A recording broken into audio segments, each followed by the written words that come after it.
Okay, how's it going, everyone? My name is Mr. Boss for the win, as you guys already know that, and this is going to be an episode of some story ops. So, as you guys know, there's a kind of a big holiday in the United States, and that is the 4th of July, essentially where the United States as a country celebrates our independence and everything we've earned, freedom, our freedom from Great Britain and the Revolutionary War, when we signed the Declaration of Independence, yada yada yada, 1776. Boring history lesson. Anyways, moving on. Essentially, three things associated with the 4th of July. And since we live in America, you know, obviously the three F's: food, fireworks, and family. Now, while I think two of those are pretty good, food and family, those should go together pretty well. Fireworks is kind of the oddity on that one, the equation that can A, get people in trouble, and can B, get people injured. Now, I happen to live in Georgia, as most of you guys know that, and I think a few years ago they actually banned, well, I can't really say they banned fireworks, they outlawed fireworks that go like up in the air. Basically, they banned all the really cool fireworks. Essentially, all they allow you to do is do the fireworks that hang out on the ground and shoot lots of colors and make loud noises, but do nothing really too spectacular while they are in the air. Matter of fact, they don't really go in the air. So, essentially, fireworks kind of worthless in Georgia. You can go to places like some lakes or some mountains, and they'll give you some real fireworks, but it's not the same fun experience as really doing it yourself. That's what she said. Anyways, so this was before that date had happened. I think this was around maybe when I was 7 or 8 years old, and all the big and bad and fun fireworks were still allowed.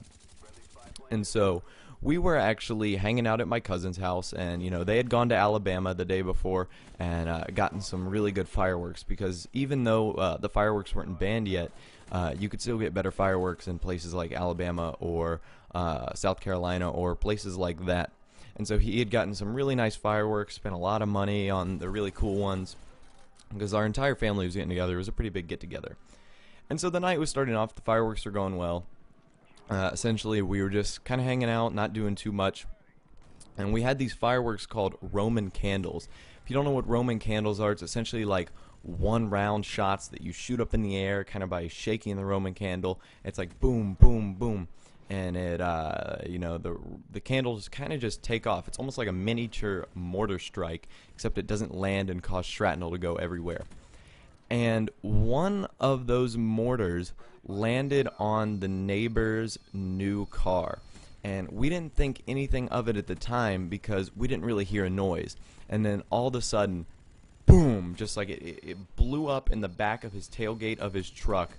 And we were like, uh-oh, we are in a lot of trouble right now. That is not good at all. And so they ended up calling the cops on us because the explosion from the Roman candle was so loud that it actually, or I guess it was so powerful that it broke the back windshield of his truck. And I was just thankful that I wasn't old enough at the time to launch off fireworks. So that was kind of unfortunate. If you could imagine just like a rocket going in the air, landing in the back of this guy's pickup truck. You know, my cousins are from Alabama, so you know, they're kind of like, woo, yeah, woo, fireworks like that. So they just thought it was, and then we turn our backs, boom, and we were like, holy shit. Yeah, that's what happened. We heard like glass shatter, and we were like, everyone okay? But the last thing we were thinking of is some guy's pickup truck being shattered because of a Roman candle. So, needless to say, we had to explain that to the cops, and we had to pay, not really pay them off, but we had to pay the owner of the vehicle the allotted amount of money for him to fix his truck.